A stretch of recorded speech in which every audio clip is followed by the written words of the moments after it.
If you are watching this, chances are your workplace has an overhead crane, a gantry crane, or both. You're probably used to cranes, and you might even think you know everything you need to know about them. But overhead and gantry cranes are dangerous, no matter how much you know.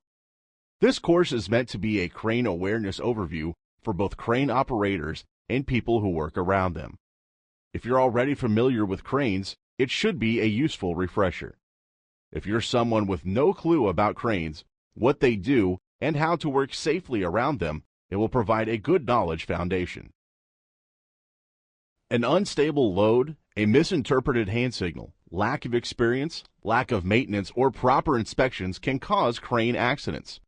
When crane accidents occur, they can be nasty, causing crippling injury and death for whoever happens to be around. Cranes are used to transport all kinds of materials around the workplace, which means you could be hit with just about anything. You could be crushed by stone blocks, pierced by shards of scrap metal, or even decapitated by a piece of sheet metal. What's more, if you're in the wrong place, you can be hit by parts of the crane itself, like the hook and cable. Knowing about the parts of the crane, how it works, and what can go wrong with it will help you stay safe and healthy. Before you learn the rules and regulations of working with cranes, you need to know what overhead and gantry cranes are and the differences between the two. The main thing to remember is that overhead cranes are permanent and fixed in the building, while gantry cranes have wheels and can be moved around. Overhead cranes generally move along an elevated runway system of long beams along the length of a factory building.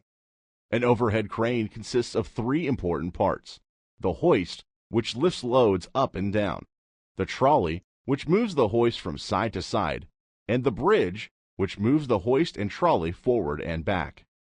This setup lets the motorized hoist move up and down the length of the room and back and forth across the beams, carrying anything attached to the chain with it.